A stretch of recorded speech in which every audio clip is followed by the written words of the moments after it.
Before we start, please hear a message from International News Today Network. Starting today, for every subscriber, International News Today Network will plant one tree to save our planet. Please help contribute in saving our planet by subscribing to our channel. One subscriber equals one tree. Thanks. An Islamic State affiliate has claimed responsibility for an attack on a Sikh temple in Afghanistan's capital Kabul that killed at least 2 people and injured 7. The attack on Saturday was an act of revenge following insults made by members of India's ruling Bharatiya Janata Party about the Prophet Muhammad, ISIS Khorasan said on its Telegram channel. Nupur Sharma, a spokesperson for the party, had made derogatory remarks regarding the Prophet Muhammad during a panel discussion on a news channel, and her comments were allegedly followed by anti-Islam comments by another party leader on Twitter. 7 gunmen had tried to storm the temple in the early hours of Saturday morning, and all were killed after a standoff that lasted several hours, according to Kabul police. ISISK said in its Telegram post that its suicide bomber Abu Muhammad al-Tajik had gained entry to the temple by throwing a hand grenade at the security guard officer at the entrance, killing him.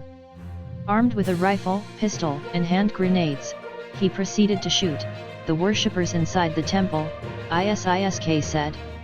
A temple official said 30 people were inside the temple at the time. ISISK also claimed its members had clashed with Taliban government fighters trying to reach the temple, targeting them with a car bomb and 4 other explosive devices. It said the clashes between ISISK and the Taliban fighters had lasted 3 hours and that the suicide bomber al-Tajik had died in these exchanges. The IEA Islamic Emirate of Afghanistan strongly condemns the targeting of the Hindu shrine in Kabul by the enemies of the Afghan people. The IEA expresses its condolences to the families of the victims and assures that serious measures will be taken to identify and punish the perpetrators of this crime, Taliban spokesman Zabihullah Mujahid tweeted, referring to the Sikh temple. Outrage grows. Afghanistan, once home to tens of thousands of Sikhs and Hindus, has seen numerous attacks on religious minority groups since the Taliban took control of the country in 2021. Following the withdrawal of U.S. forces.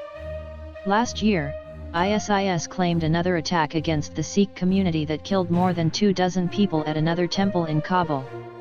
Saturday's attack comes amid growing outrage in the Muslim world towards India for the comments by the BJP members, and New Delhi is struggling to contain the diplomatic fallout from Muslim-majority nations like the United Arab Emirates, Malaysia, Oman, and Iraq. The UN Assistance Mission in Afghanistan, UNAMA, condemned the most recent attack, calling on Twitter for the protection of all minorities in Afghanistan, including Sikhs, Hazaras, and Sufis. The European Union ambassador to Afghanistan also condemned the attack, saying religious and ethnic pluralism needs to be protected with full force. India's foreign ministry said it was deeply concerned at the reports emanating from Kabul about an attack on a sacred Gurdwara in that city.